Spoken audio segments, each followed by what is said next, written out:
नमस्कार, आपका स्वागत है एसेट गाइड यूट्यूब चैनल में। अभी हम बात करेंगे आज क्रिप्टो करेंसी और वर्चुअल एसेट से रिलेटेड, और ये चर्चा इसलिए कर रहे हैं क्योंकि अभी हाल ही में CoinDCX पर लगभग 400 करोड़ की ठगी हुई है, साइबर क्राइम हुआ है।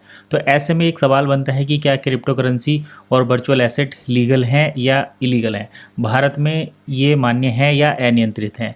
तो इस पर वित्त राज्य मंत्री पंकज चौधरी ने हाल ही में लोकसभा में इसको स्पष्ट किया है। तो फाइनेंस राज्य मंत्री पंकज चौधरी ने सोमवार को राज्यसभा में लिखित जवाब देते हुए कहा कि वर्तमान में क्रिप्टो या वर्चुअल एसेट भारत में नियमन के दायरे में नहीं आते। इस कारण किसी विशिष्ट क्रिप्टो प्लेटफॉर्म की वैधता या अवैधता का सवाल ही उत्पन्न नहीं होता। इसको एनडीटीवी इंडिया के द्वारा भी कवर किया गया है और एनडीटीवी पर यह बताया गया है कि क्रिप्टो और virtual asset not regulated in India, यानी कि क्रिप्टो और वर्चुअल एसेट भारत में रेगुलेटेड नहीं है।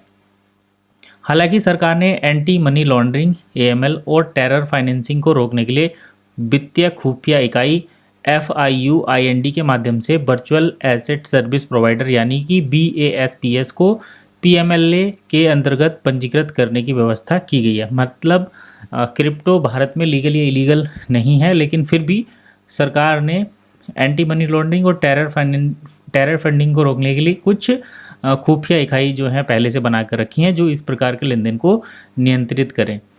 फाइनेंस एक्ट 2022 के तहत 1% TDS लगा दिया गया है वर्चुअल डिजिटल एसेट की ट्रांसफ़र पर। अगर आप कुछ भी ट्रांसफ़र करते हैं, चाहे कोई भी क्रिप्टो हो, तो उस पर 1% TDS जरूर ही लगता है। 2022-23 से BDA यानी कि वर्चुअल डिजिटल एसेट पर सेक्शन 115 BBH के अंतर्गत टैक्स भी लागू है और ये टैक्स 30% तक जाता है। 2022-23 में BDA आय से 269.09 करोड़ रुपए का टैक्स बरामद किया गया था, जबकि 2023-24 में यह बढ़कर 437.43 करोड़ का टैक्स जो है लिया गया है। तो 22-23 से 2023-24 में टैक्स जो है लगभग 2 गुना से ज़्यादा बढ़ चुका है। पंकज चौधरी ने यह भी स्पष्ट किया कि सरकार डिजिटल ट्रांजैक्शन की निगरानी के लिए non filler monitoring system project inside और इनकम टैक्स विभाग के अंतर्गत डेटाबेस का उपयोग कर रही है, ताकि टैक्स चोरी की संभावनाओं पर लगाम लग सके।